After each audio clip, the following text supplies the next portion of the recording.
नमस्कार। प्रादेशिक समाचार के साथ मैं शीला कुमारी। पहले मुख्य समाचार। जीएसटी परिषद की 45वीं बैठक में राज्यों ने पेट्रोल और डीजल को जीएसटी के दायरे में लाने के प्रस्ताव को किया नामंजूर। देश में एक ही दिन में 2.5 करोड़ से अधिक कोरोना वैक्सीन डोज देने का नया रिकॉर्ड बना। राज्य में कोरोना संक्रमितों की संख्या 100 से भी हुई कम। राज्य भर के मंदिरों में आज से श्रद्धालुओं को मिलेगा दर्शन का लाभ। बाबा बैद्यनाथ धाम में कोरोना नियमों का पालन करते हुए ई पास से होंगे दर्शन। और पूरे राज्य में धूमधाम से कल मना करमा पर्व। मुख्यमंत्री ने सभ्यता और संस्कृति को और मजबूत बनाने का संकल्प लेने का किया आह्वान। और अब समाचार से पहले एक जरूरी संदेश। देश भर में 18 वर्ष से अधिक आयु के सभी लोगों के लिए सरकारी केंद्रों में निःशुल्क टीकाकरण अभियान चलाया जा रहा है। हमारे युवा श्रोताओं से अपील है कि वे कोविड रोधी टीका जरूर लगवाएं और दूसरों को भी इसके लिए प्रेरित और सहयोग करें। कोरोना महामारी के प्रति आप कोई भी लापरवाही न बरतें, क्योंकि कोरोना अब भी हमारे लिए बड़ा खतरा बना हुआ है। जब तक आवश्यक न हो, घर से बाहर न निकलें और इन आसान उपायों का पालन करें। मास्क लगाएं, 2 गज की सुरक्षित दूरी बनाए रखें, बार बार हाथ धोएं और चेहरा साफ रखें। कोविड से संबंधित जानकारी और मार्गदर्शन के लिए राष्ट्रीय हेल्पलाइन काम कर रही हैं। इनके नंबर हैं 01123978046 और 1075। इसके अलावा राज्य हेल्पलाइन नंबर 104 डायल कर समस्या का त्वरित समाधान लिया जा सकता है। और अब समाचार विस्तार से। वित्त मंत्री निर्मला सीतारमण ने कहा है कि जीएसटी परिषद ने पेट्रोल और डीजल को जीएसटी के दायरे में लाने का प्रस्ताव नामंजूर कर दिया है।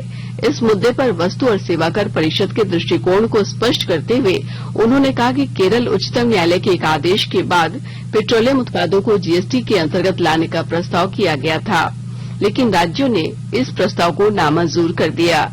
जीएसटी परिषद ने इस मुद्दे की जानकारी अदालत को देने का फैसला किया है। वर्तमान में खनिज तेल, प्राकृतिक गैस, डीजल, पेट्रोल और विमान ईंधन जीएसटी के दायरे से बाहर हैं। जीएसटी परिषद ने 2 मंत्री समूहों के गठन का फैसला भी किया है। इनमें से एक समूह जीएसटी दर को युक्तिसंगत बनाने का काम देखेगा, जबकि दूसरा समूह ई-वे बिल, फास्ट ट्रैक, प्रौद्योगिकी संबंधी मुद्दे और अनुपालन संबंधी मुद्दे देखेगा। साथ ही जीएसटी परिषद ने कैंसर से जुड़ी दवाओं और बायोडीजल पर जीएसटी को 12% से घटाकर 5% कर दिया है। दिव्यांगों द्वारा इस्तेमाल किए जा रहे वाहनों के लिए रेट्रोफिटमेंट किट पर भी जीएसटी घटाकर 5% कर दिया गया है। एकीकृत बाल विकास सेवा स्कीमों में उपयोग किए जा रहे चावल पर जीएसटी दर को 18 से घटाकर 5% कर दिया गया है। केंद्रीय सरकार की योजनाओं की समीक्षा के लिए 2 सदस्यीय टीम कल पतरातू पहुंची। टीम के सदस्यों ने यहां के अधिकारियों और कर्मियों के साथ बैठक की। बैठक में उन्होंने प्रखंड क्षेत्र में संचालित पीएम आवास योजना, विभिन्न पेंशन योजना, मनरेगा से संचालित बागवानी, डोभा निर्माण, 14वीं और 15वीं वित्त योजना, बकरी शेड, पीएमजीआरवाई और प्रधानमंत्री ग्राम सड़क योजना आदि योजनाओं की जानकारी ली। इस संबंध में उपस्थित अधिकारी और कर्मियों को कई निर्देश दिए और कहा कि मनरेगा के तहत अधिक से अधिक योजनाएं संचालित कर ग्रामीणों को रोजगार दिलाकर उनके जीवन में बदलाव लाएं। देश के 75वें स्वाधीनता दिवस समारोह के उपलक्ष्य में आजादी का अमृत महोत्सव के अंतर्गत प्रादेशिक समाचार एकांश आकाशवाणी रांची द्वारा स्वाधीनता संग्राम और उसके गौरवशाली इतिहास पर 18 अगस्त से साप्ताहिक अमृत महोत्सव क्विज का शुभारंभ किया गया है। आजादी के 75 वर्षों का पर्व अमृत महोत्सव प्रत्येक बुधवार शाम 7 बजे प्रसारित होने वाले प्रादेशिक समाचार के दौरान पूछे गए प्रश्न का सही उत्तर देने वाले प्रथम 10 प्रतिभागियों में से लकी ड्रॉ द्वारा चुना हुआ एक प्रतिभागी इनाम का हकदार होगा। इसके लिए सुनते रहें आकाशवाणी रांची का प्रसारण।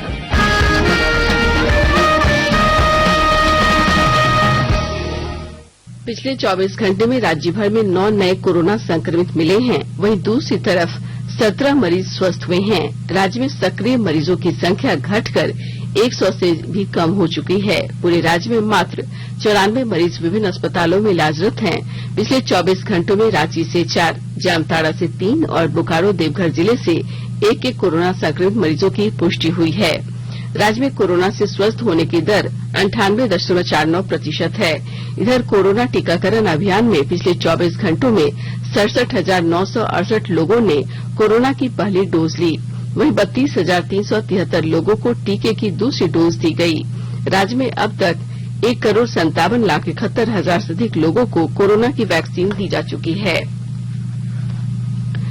प्रधानमंत्री नरेंद्र मोदी ने कहा है कि कल हुए रिकॉर्ड टीकाकरण पर प्रत्येक भारतीय को गर्व होगा। श्री मोदी ने ट्वीट में टीकाकरण अभियान को सफल बनाने में परिश्रम कर रहे चिकित्सकों, अनुसंधानकर्ताओं, प्रशासकों, नर्सों, स्वास्थ्य देखभाल और अग्रिम पंक्ति के कर्मियों का आभार व्यक्त किया। उन्होंने लोगों से अनुरोध किया कि वे कोविड-19 को हराने के लिए टीकाकरण को बढ़ावा दें। प्रधानमंत्री नरेंद्र मोदी के जन्मदिन पर कल राष्ट्र ने एक ही दिन में 2.5 करोड़ से अधिक कोरोना वैक्सीन डोज देने का रिकॉर्ड बनाया। स्वास्थ्य मंत्री मनसुख मांडविया ने भारत और विश्व के इतिहास में इसे स्वर्णिम अध्याय बताया। श्री मांडविया ने कहा कि ये ऐतिहासिक उपलब्धि स्वास्थ्य कर्मियों और देशवासियों की ओर से प्रधानमंत्री को जन्मदिन का उपहार है। कोविन पोर्टल पर उपलब्ध जानकारी के अनुसार देश में अब तक लगाए गए वैक्सीन डोज की संख्या 79 करोड़ 25 लाख को पार कर गई है।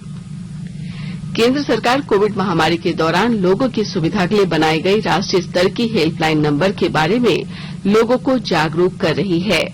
सूचना प्रसारण मंत्रालय अपने विभिन्न विभागों के माध्यम से इन हेल्पलाइन के बारे में जागरूकता बढ़ा रहा है। विभिन्न हेल्पलाइन नंबर इस प्रकार हैं। कोविड संबंधी सवालों के जवाब देने के लिए स्वास्थ्य और परिवार कल्याण मंत्रालय की हेल्पलाइन है 1075। राज्य हेल्पलाइन नंबर है 104। महिला और बाल विकास मंत्रालय की चाइल्ड हेल्पलाइन है 1098। वरिष्ठ नागरिकों के लिए सामाजिक न्याय और अधिकारिता मंत्रालय की हेल्पलाइन है 14567। मनोवैज्ञानिक सहायता के लिए राष्ट्रीय मानसिक स्वास्थ्य और तंत्रिका विज्ञान संस्थान निमहांस का नंबर है 0804611007। आयुष कोविड परामर्श हेल्पलाइन नंबर है 14443 और माई गॉव व्हाट्सएप हेल्प डेस्क नंबर है 9013151515। आकाशवाणी के ताजा तरीन समाचारों के लिए आप हमारी वेबसाइट newsonair.com पर लॉग ऑन कर सकते हैं। ताजा समाचार Twitter handle @AIR news alerts और Facebook page All India Radio News पर भी उपलब्ध है। आप प्रादेशिक समाचार एकांश के ट्विटर हैंडल @AIR News_Ranchi और फेसबुक, इंस्टाग्राम पेज तथा YouTube channel AIR news Ranchi पर भी हमारे बुलेटिन सुन सकते हैं। प्रादेशिक समाचार आप आकाशवाणी रांची से सुन रहे हैं और अब पेश है कोरोना से बचाव के कुछ संदेश। कोविड-19 से बचाव और सुरक्षित रहने के 3 उपाय।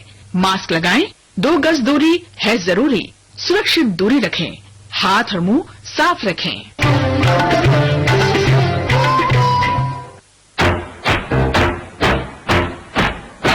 चलो मिलकर एक शुरुआत करें, चलो एक फैसला आज करें।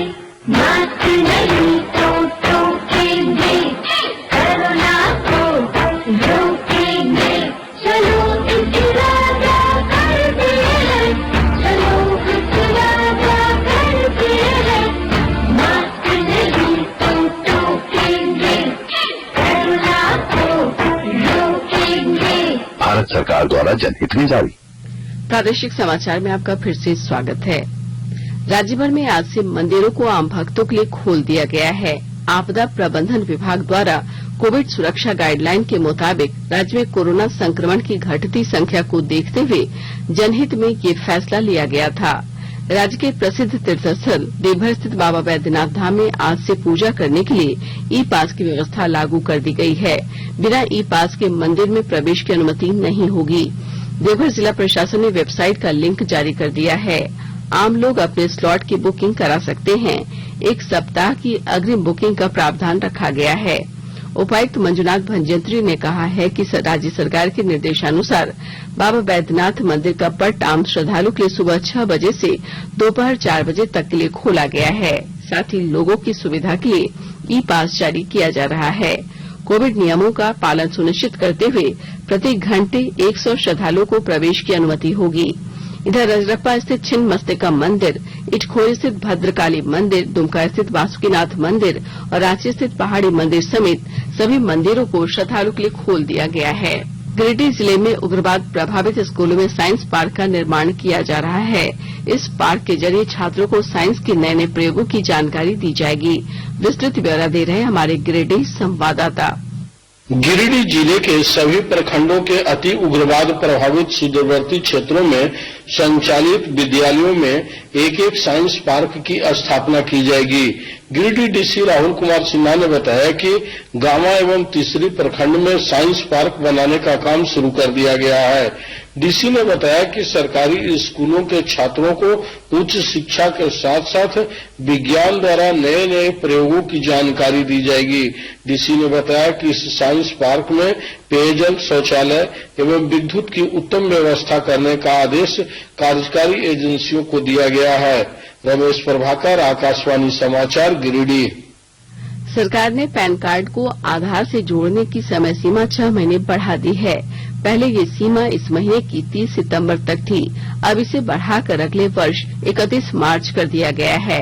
आयकर विभाग ने कहा है कि कोरोना महामारी के कारण विभिन्न पक्षों की कठिनाइयां दूर करने की केंद्र सरकार की प्रतिबद्धता और इस मुद्दे पर हितग्राहियों के अनुरोध पर विचार करते हुए ये निर्णय लिया गया है। आयकर अधिनियम के तहत जुर्माने की कार्रवाई पूरी करने की तारीख भी मौजूदा 30 सितंबर से बढ़ाकर अगले साल मार्च कर दी गई है। इसके अलावा बेनामी संपत्ति लेन देन निरोधक अधिनियम के तहत न्यायिक प्राधिकरण द्वारा नोटिस जारी करने और आदेश पारित करने की समय अवधि भी मार्च 2022 तक बढ़ा दी गई है। मुख्यमंत्री हेमंत सोरेन कल रांची विमेंस कॉलेज स्थित आदिवासी छात्रावास में प्रकृति पर्व कर्मा के अवसर पर आयोजित समारोह में शामिल हुए। उन्होंने कहा कि कर्मा पर्व अपनी समृद्ध परंपरा, सभ्यता और संस्कृति को अक्षुण्ण रखने का प्रतीक है। श्री सोरेन ने कर्मा पर्व के अवसर पर सभी लोगों से अपनी सभ्यता और संस्कृति को और मजबूत बनाने का संकल्प लेने का आह्वान किया। उन्होंने कहा कि कर्मा सिर्फ त्योहार ही नहीं, मानव जीवन का प्रकृति से अटूट लगाव को दर्शाता है। पूरा झारखंड जानता है कि आज का ये दिन सिर्फ त्योहार मात्र नहीं है, बल्कि इस पर्व से कई सारे संकेत निकलते हैं, कई सारे संदेश निकलते हैं। जो मानव जीवन है, ये मानव जीवन प्रकृति के साथ कैसे जुड़ा है, कैसे सदियों से प्रकृति ने हमें संभाला, हमने उसे संभाला और एक लंबी दूरी तय करके यहाँ तक हम लोग पहुंचे। आज कई जगह गली मोहल्ले, चौक चौराहों पर करम पर्व का उत्सव मनाया जा रहा है और निश्चित रूप से इस पर्व को, इस उत्सव को आने वाला वक्त हम लोग इसको यूं ही मजबूत बनाएंगे। और अब संक्षिप्त खबरें। रामगढ़ बोकारो मार्ग पर कल अज्ञात वाहन की चपेट में आने से 2 युवकों की मौत हो गई। दोनों युवक सिकनी गांव के रहने वाले थे। युवक बाइक से गोला से सिकनी अपने घर लौट रहे थे। इसी दौरान मारग मार्चा सिकनी मोड़ पर वाहन ने दोनों युवकों को चपेट में ले लिया। पाकुड़ जिले में करम पर्व उत्साह एवं उमंग के साथ मनाया गया। सिद्धो कानू पार्क के निकट करम पेड़ की पूजा अर्चना की गई। रात भर ढोल नगारे की थाप पर लोगों ने नाच गाना किया। सुबह में करम की डाली को जलाशयों में विसर्जित कर दिया गया। सरायकेला खरसावां जिले में आजादी का अमृत महोत्सव के अंतर्गत जिला विधिक सेवा प्राधिकार द्वारा सभी प्रखंडों में जागरूकता शिविर लगाकर लोगों को विधिक सेवा के बारे में जानकारी दी गई। कल विश्वकर्मा पूजा के उपलक्ष्य में राज्य से प्रकाशित होने वाले सभी अखबारों के कार्यालय में अवकाश था। हमारे श्रोताओं के लिए अखबारों की सुर्खियों का अगला अंक 19 सितंबर को सवेरे 9 बजे प्रसारित होने वाले प्रादेशिक समाचार में शामिल किया जाएगा। अंत में मुख्य समाचार एक बार फिर। जीएसटी परिषद की 45वीं बैठक में राज्यों ने पेट्रोल और डीजल को जीएसटी के दायरे में लाने के प्रस्ताव को किया नामंजूर। देश में एक ही दिन में 2.5 करोड़ से अधिक कोरोना वैक्सीन डोज देने का नया रिकॉर्ड बना। राज्य में कोरोना संक्रमितों की संख्या 100 से भी हुई कम। राज्य भर के मंदिरों में आज से श्रद्धालुओं को मिलेगा दर्शन का लाभ। बाबा बैद्यनाथ धाम में कोरोना नियमों का पालन करते हुए ई पास से होंगे दर्शन। और पूरे राज्य में धूमधाम से कल मना कर्मा पर्व। मुख्यमंत्री ने सभ्यता और संस्कृति को और मजबूत बनाने का संकल्प लेने का किया आह्वान। इसके साथ ही आकाशवाणी रांची से प्रादेशिक समाचार का ये बुलेटिन समाप्त हुआ। नमस्कार। घर में रहिए, सुरक्षित रहिए और सुनते रहिए आकाशवाणी।